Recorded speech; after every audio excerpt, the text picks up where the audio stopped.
Sir আসতে পারি? আসেন, বসেন।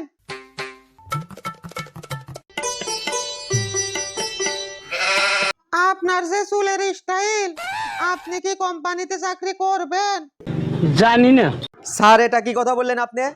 আমি এত লেখাপড়া করে এক কোম্পানিতে চাকরি করব? আমি কোম্পানিতে না বেশি বাণিতে চাকরি করব। रुको जरा सबर करो। আরে বাবা, বসেন বসেন, একটু বোঝার চেষ্টা করেন। কোম্পানি হলো আপনি যেখানে চাকরি করবেন তার নাম। বিষয়টা একটু ব্যাখ্যা করবেন? ও স্যার, আগে বলবেন তো। ভাইবে পরীক্ষা যেহেতু দিতে আইছেন, দু একটা প্রশ্ন তো করতেই হবে। 4 বার বিয়ে পরীক্ষা দিছে, 4 বারই সে ফেল করছে। জি স্যার, প্রশ্ন করেন। ধরেন আপনি যে কোম্পানিতে চাকরি করেন সেই কোম্পানিতে আগুন লাগছে, কি করবেন? বলো, সত্য কথা বলো।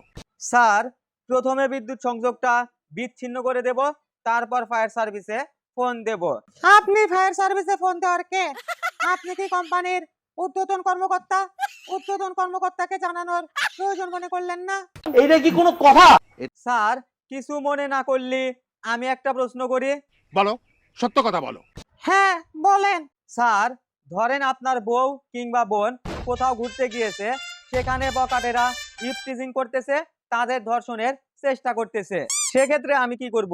বাধা দেব নাকি আপনাকে ফোন দিয়ে আপনার জন্য অপেক্ষা করব?